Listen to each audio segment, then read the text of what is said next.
Bharatiya Janata party को स्पष्ट लग रहा है कि इस चुनाव के क्या परिणाम आने वाले हैं। 10 तारीख की इतनी चिंता और इतना डर लग रहा है, 10 तारीख जो जिस दिन गिनती होगी, कि वे फिर से बाज़ार में चल पड़े हैं कि जो मिल जाए उसे खरीद लो। ये बिकाऊ की राजनीति, सौदेबाजी की राजनीति से उनका एक यही उपाय रह गया है। और वो जानते हैं कि जनता, मध्य प्रदेश की जनता सरल स्वभाव की है, सीधी सादी है, पर बहुत समझदार है। ये मुझे तो इस बात का दुख है कि चुनाव तो प्रजातंत्र का उत्सव होता है, पर ये जो उत्सव है ये तो सौदेबाजी का और बिकाऊ का उत्सव है। और मुझे कई विधायकों के फ़ोन आए हैं कि वह बीजेपी उनको फ़ोन कर रही है, इतना ऑफ़र दे रही है। उन्होंने खुद मुझे कहा है कि हमें इतना ऑफ़र मिला है, ये मुझे ऑफ़र दे रही है। मैंने स्पष्ट कहा है कि मार्च में मैंने सौदेबाजी की राजनीति से इनकार कर दिया था। सौदेबाजी की राजनीति मैं भी कर सकता था मार्च में, पर मैंने कहा था मैं मध्य प्रदेश में इस प्रकार की राजनीति को प्रवेश नहीं होने दूंगा, मध्य प्रदेश को मैं कलंकित नहीं होने दूंगा। और यह मैं आज कह रहा हूँ कि मैं सौदेबाजी की राजनीति नहीं करूँगा। जितना बीजेपी बाज़ार में घूमे, विधायकों को फ़ोन करे, उनको तरह तरह का प्रलोभन दे, क्या आवश्यकता है? 10 तारीख तक इंतजार करें, जनता जो तय करेगी वो सबको स्वीकार होगा। तो इस बात से मुझे बड़ा दुख है और मध्य प्रदेश पूरे देश भर में इससे कलंकित हो रहा है कि सब समझ रहे हैं। जब एक साधारण गांव का व्यक्ति समझ रहा है कि किस प्रकार से और किस कारण से ये चुनाव हो रहा है, तो क्या देश की जनता नहीं समझती? हमारा चुनाव केवल भारतीय जनता पार्टी से नहीं है। पुलिस प्रशासन जो उनकी मदद कर रही है, जो और एडमिनिस्ट्रेशन है, जो अफसर वर्ग उनकी मदद कर रहे हैं। मैंने इलेक्शन कमीशन को पत्र लिखा है, आज पत्र लिखा है कि ये निष्पक्ष चुनाव होना चाहिए। ये छोटे छोटे शासकीय कर्मचारियों पर दबाव डाल रहे हैं, तुम जाके ये करो। और 10 तारीख के बाद सब अधिकारी और पुलिस कर्मचारियों को याद रखना चाहिए कि 10 के बाद 11 तारीख भी आएगी।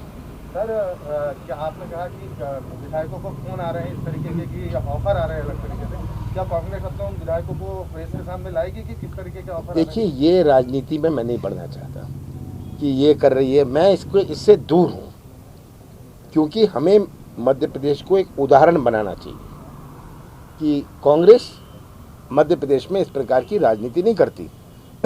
ये फ़ोन कर रहे हैं, आवश्यक है फ़ोन कर रहे हैं, तो खुद ही कह रहे हैं 2-3 और आ रहे हैं।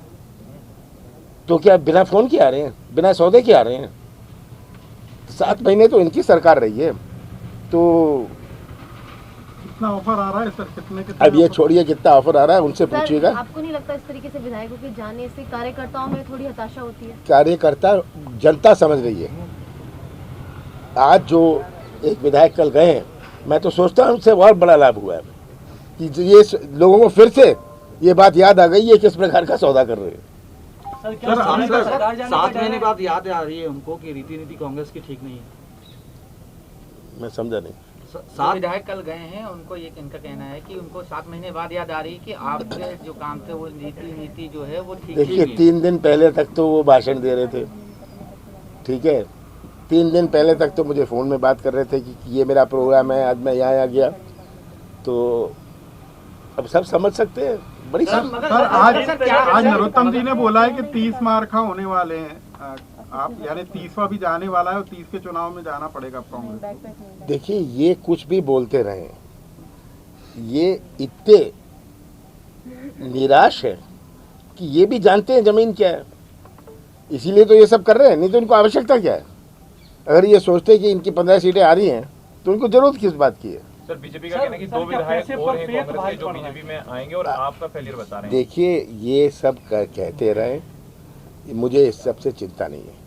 मेरा लक्ष्य एक है कि मध्य प्रदेश पर के मतदाताओं पर विश्वास करें और मध्य प्रदेश कि मतदाता में बहुत जागरूकता है, बहुत अंतर है आज के मतदाता में और 10 साल पहले के मतदाता में, बहुत अंतर है। मैं भी 40 साल से चुनाव लड़ रहा हूँ, मैंने बहुत चुनाव देखे हैं, बहुत चुनाव लड़वाए हैं। बहुत बड़ा अंतर है मतदाताओं में, मतदाताओं की सोच में, मतदाताओं के दृष्टिकोण में। मतदाता आज बहुत समझदार है। सर लेकिन क्या वजह सर पैसे पर फेथ भारी पड़ रहा है जो आप लोगों के थे, अब वो वहाँ जा रहे हैं, क्या फेथ कहीं ना कहीं? मुझे किसी पर फेथ कम नहीं हो रहा, मुझे तो मतदाताओं पर फेथ है, अपने विधायकों पर पूरा फेथ है। सर लेकिन क्या वजह आप मानते हैं कि जिस तरीके से एक के बाद 25 गए, फिर 26 बार भी चला गया? क्या बारे आप कारण पूछ रहे हैं? सौदेबाजी आपको समझ नहीं आ रही? सौदेबाजी हो रही है, लेकिन रोकने के लिए आप क्या कर रहे हैं? मैंने कहा मैं सौदेबाजी नहीं करूंगा।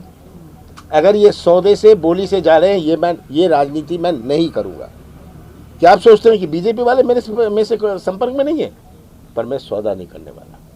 सर आप सौदेबाजी नहीं करेंगे, ये सब चीजें हो रही हैं। बिल्कुल। अगर देखिए 5, 6, 7 दिन बचे चुनाव में, तो ये इसलिए तो कर रही है सर क्योंकि ये 10 तारीख के पिटने के बाद की तैयारी कर रही है।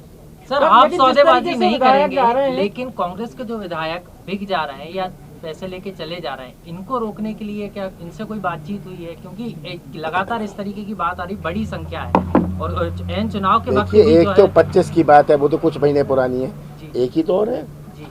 और ये सबको फोन कर रहे हैं, आ जाओ ले जाओ पैसे, एडवांस ले लो। हाँ सरकार में कैसे वापसी करेगी कांग्रेस? देखिए इसकी चिंता मत करिए आप, उसकी चिंता मुझे करने दीजिए। मैं जानता हूँ कि सरकार में वापस आना, मुख्यमंत्री का पद संभालना, ये मेरा लक्ष्य नहीं है। सर कांग्रेस के विधायक मतलब क्या हुआ मध्य प्रदेश में? अगर इसी तरह की टैक्टिक्स रहेंगी तो फिर क्यों चुनाव हो रहे हैं? मैं तो कह रहा हूँ अब तो गांव में पंचायत चुनाव की जरूरत नहीं है, बोली बोलो और सरपंच बना लो। मोहल्ले में आपको जरूरत नहीं है, आपको पार्षद बनाना है, बोली बोलो। आप भी अपने मोहल्ले में जाके बोली बोलना और पार्षद बना लेना। नमस्कार, मैं हूं मानक गुप्ता। अगर आपको हमारा ये वीडियो पसंद आया हो तो इसे लाइक और शेयर जरूर करें, और हाँ, हमें सब्सक्राइब और फॉलो करना ना भूलें ताकि आप देश और दुनिया की कोई खबर मिस ना करें। तो जुड़े रहिए हमारे साथ और देखते रहिए न्यूज़ 24।